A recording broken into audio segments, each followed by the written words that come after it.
This channel does not promote any violent, harmful, or illegal activities. All content provided by this channel is meant for an educational purpose only. জাল নথিতে passport.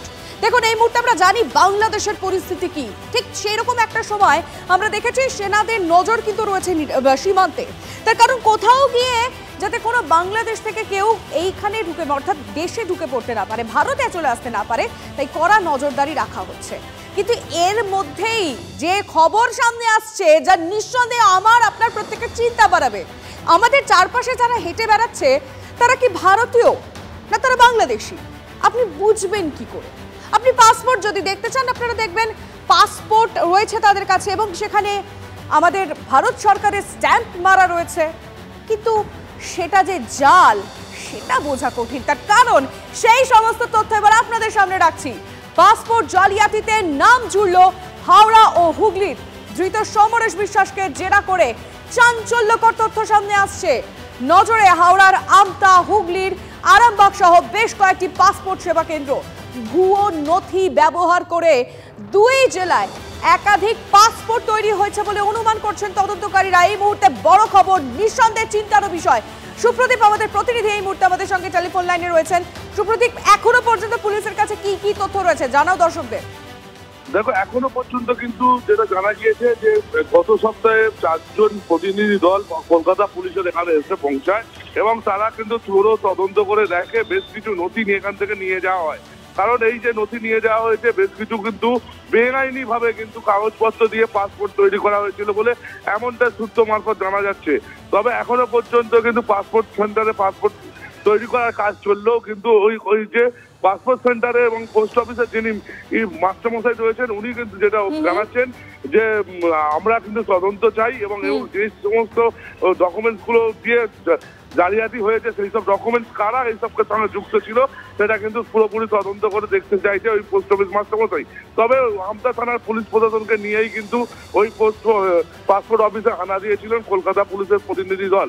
সেখান থেকে বেশ অনেক তথ্য নিয়ে যায় এবং এখনো পর্যন্ত কিন্তু পুরোপুরি ভাবে পরিষ্কার নয় কতগুলো পাসপোর্ট জাল পাসপোর্ট কিন্তু এই আমতা পোস্ট অফিস এবং পাসপোর্ট অফিস থেকে তৈরি করা হয়েছিল। তদন্ত করে এখনো পর্যন্ত দেখছে কলকাতা থানার পুলিশ ও আমতা থানার পুলিশ। নিঃসন্দেহে এটা বড় খবর সুপ্রদীপ, তুমি নজর রাখো। ধন্যবাদ।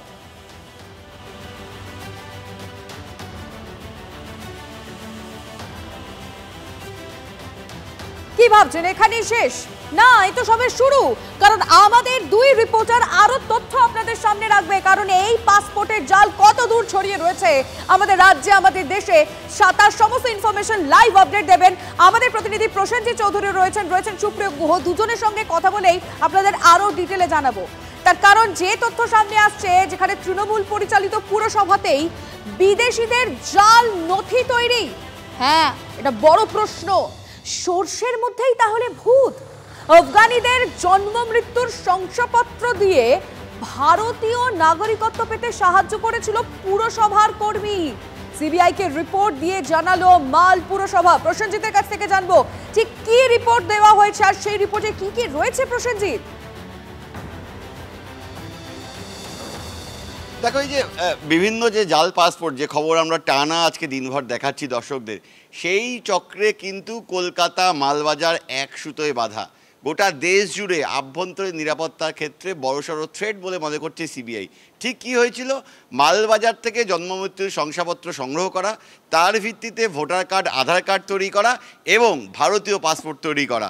কারা করলেন? 6 জন আফগান নাগরিক, যাদের দিল্লিতে সিবিআই গ্রেপ্তার করলো। এবং শুধু এই 6 জন নন, তাদের এই পাসপোর্টকে আসল দেখানোর প্রয়োজনে তাদের যে পরিবারের বাকিরা, তাদেরও পাসপোর্ট তৈরি করা হলো এবং অন্যান্য নথি তৈরি করা হলো। অর্থাৎ মোট 15 জন।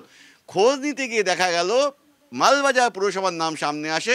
কে করলেন? মালবাজার পুরসভার খোদ জন্ম মৃত্যু দপ্তরের কর্মী। জাল নথির মাধ্যমে, ভুয়ো নথির মাধ্যমে সেই পোর্টালে আপলোড করিয়ে সেখান থেকে শংসাপত্র বার করে নেওয়া হয়। এই বিস্তারিত বিষয় নিয়ে সিবিআই নোটিশ দেয় মাল পুরসভাকে। তারপরেই কিন্তু টনক নড়ে পুরসভা খতিয়ে দেখে পুরো ঘটনা ঘটেছে। বিস্তারিত রিপোর্ট দেওয়ার পাশাপাশি পুলিশেও ওই কর্মী প্রসেনজিৎ দত্তর বিরুদ্ধে অভিযোগ জানানোর পর সপরিবারে বেপাত্তা হয়ে গিয়েছেন ওই কর্মী। কিন্তু প্রশ্নটা হলো এই 6 জন তো গ্রেপ্তার হয়েছেন, তাদের পাসপোর্ট ভুয়ো, তাদের এই কাগজপত্র ভুয়ো বলে প্রমাণ হলো। কতজন আরো এমন আছেন যাদেরকে এভাবে এই কাগজপত্র বানিয়ে দেওয়া হয়েছিল, যারা বিদেশের নাগরিক রয়েছে প্রসেনজিৎ? মানে এটা তো আমি এই মুহূর্তে দাঁড়িয়ে আমারও প্রশ্ন যাচ্ছে, জানি যারা TV9 বাংলা এই মুহূর্তে দেখছেন তারাও ভাবছেন যেরকম আর কত জাল পাসপোর্ট ছড়িয়ে রয়েছে সেটা হয়তো আমাদের কাছে এখনো অজানা। তদন্তকারীরা সেই বিষয়টা খতিয়ে দেখছে। তুমি প্লিজ সঙ্গে থাকো। মাল পৌরসভার চেয়ারম্যান কি বলেছেন আমরা শুনবো। ওনাদেরকে উত্তর পাঠিয়ে দিয়েছি আমরা, সেটা উত্তর পাওয়ার পর ওনারা যেটা সিদ্ধান্ত নেবেন আর আমরা আগামী ওরা যা বলবে আমরা সেরকমই সহযোগিতা ওনাদেরকে করব। কিসের ভিত্তিতে তাদের সার্টিফিকেটটা দেওয়া হয়েছিল পৌরসভা থেকে? নিশ্চয়ই কোনো কাগজের ভিত্তিতে দেওয়া হয়েছিল, সে কনসার্ন অথরিটি আমাদের যে ইস্যু করে সে বলতে পারবে।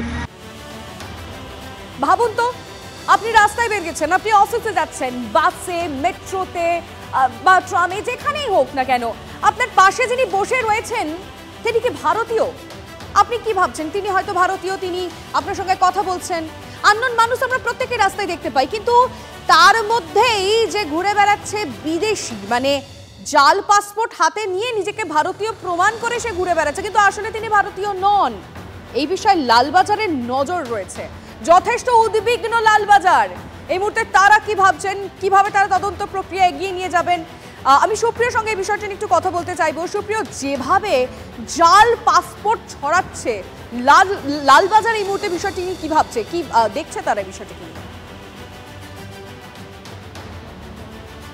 লিমা, তোমাকে প্রথমেই যেটা জানাবো যে কলকাতা পুলিশের সিকিউরিটি কন্ট্রোল অর্গানাইজেশন তারা গত বেশ কয়েকদিন যাবৎ এই গোটা জাল পাসপোর্ট তৈরি চক্রের যে তদন্তের দায়িত্বে রয়েছেন এবং দায়িত্ব পালন করছিলেন, এবং সেই জায়গা থেকে তারা গত 7 দিনে প্রায় 5 জনের মতন অভিযুক্তকে তারা গ্রেপ্তার করেছে এই চক্রের সঙ্গে যুক্ত থাকার অভিযোগে বা বিভিন্ন ভূমিকায় তারা কাজ করতো সেই কারণে। কিন্তু তদন্তের গুরুত্ব বিচার করে ইতিমধ্যেই আমরা যেটা জানতে পারছি লালবাজার সূত্রে, যে কলকাতা পুলিশের সিকিউরিটি কন্ট্রোল অর্গানাইজেশনের হাত থেকে এবার কলকাতা পুলিশের গোয়েন্দা বিভাগ তারা কিন্তু সেই তদন্তভার হাতে নিচ্ছে বা তদন্তের দায়িত্ব নিচ্ছে। তার কারণ তদন্তের গুরুত্ব বিচার করেই কিন্তু এই সিদ্ধান্ত, এমনটাই সূত্র মারফত জানা যাচ্ছে। আর এই যে জাল পাসপোর্ট, এখনো পর্যন্ত যে সমস্ত চাঞ্চল্যকর তথ্য কলকাতা পুলিশের হাতে উঠে এসছে বা তদন্তকারীদের হাতে উঠে এসছে গত কয়েকদিনে, যে গত বেশ কয়েক বছরে বা শেষ 4 থেকে 5 বছরে এই যে সমরেশ বিশ্বাস বা তার ছেলে রিপন বিশ্বাস বা এদের হাত ধরে যে চক্র চলতো এই ভুয়ো পাসপোর্ট তৈরি, সেই চক্রের হাত ধরে প্রায় 3000-এর কাছাকাছি ভারতীয় পাসপোর্ট বা জাল পাসপোর্ট তৈরি হয়েছিল, এবং সবটাই কিন্তু ভুয়ো নথি ব্যবহার করে। তবে এই যে জাল পাসপোর্ট তৈরি হলো বা বাংলাদেশি নাগরিকদের হাতে পৌঁছে গেল, সেই সমস্ত বাংলাদেশি নাগরিকরা কোথায়, তাদের অনেকেই কিন্তু এই পাসপোর্ট ব্যবহার করে বিভিন্ন ইউরোপিয়ান কান্ট্রিতে বা বিদেশে পাড়ি দিয়েছে, এমনটাও কিন্তু তদন্তকারীরা জানতে পেরেছেন। এবং সেক্ষেত্রে আরও যেটা আমরা তদন্তকারীদের সূত্রে জানতে পারছি, এই যে জাল পাসপোর্ট তৈরি চক্রের সবথেকে বেশি রমরমা ছিল কিন্তু 2 চব্বিশ পরগনা এবং নদিয়া জেলাতে। আর সেই জায়গা থেকে এই চক্রের সঙ্গে, কারণ ইতিপূর্বেই এই চক্রের সঙ্গে যুক্ত থাকার অভিযোগে একজন পাসপোর্ট সেবা কেন্দ্রের অস্থায়ী কর্মী এবং একজন ডাক বিভাগের অস্থায়ী কর্মী গ্রেপ্তার হয়েছে। এ ধরনের আরও অনেকে যুক্ত রয়েছেন, এমনটাই তদন্তকারীরা মনে করছেন। এবং সেখানে যেটা সবথেকে বেশি তদন্তকারীদের ভাবাচ্ছেন, কেউ পাসপোর্টের জন্য আবেদন করলে সেই ব্যক্তির যে তথ্য এবং নথিপত্র সেগুলো কিন্তু পুলিশের তরফ থেকে ভালো করে যাচাই করা হয় বা খতিয়ে দেখা হয়। তাহলে এই যে ভুরি জাল নথি দিয়ে বা জাল ভারতীয় পাসপোর্ট তৈরি হয়ে গেল, সেক্ষেত্রে পুলিশের নজর কিভাবে এড়িয়ে গেল, সেই জায়গা থেকে কিন্তু এই যে 3 জেলার কথা আমি বললাম, সেখানকার ডাক বিভাগের কর্মী জাল ছড়িয়ে রয়েছে, এই জালটা গোটানোটা যে একটু লালবাজারকে চাপে ফেলতে পারে সেটা খানিকটা আন্দাজ করা যাচ্ছে, কারণ এই জাল অনেকটা বিস্তৃত এই মুহূর্তে। অনেক ধন্যবাদ সুপ্রিয়, তোমাকেও, প্রসেনজিৎ তোমাকেও অনেক ধন্যবাদ।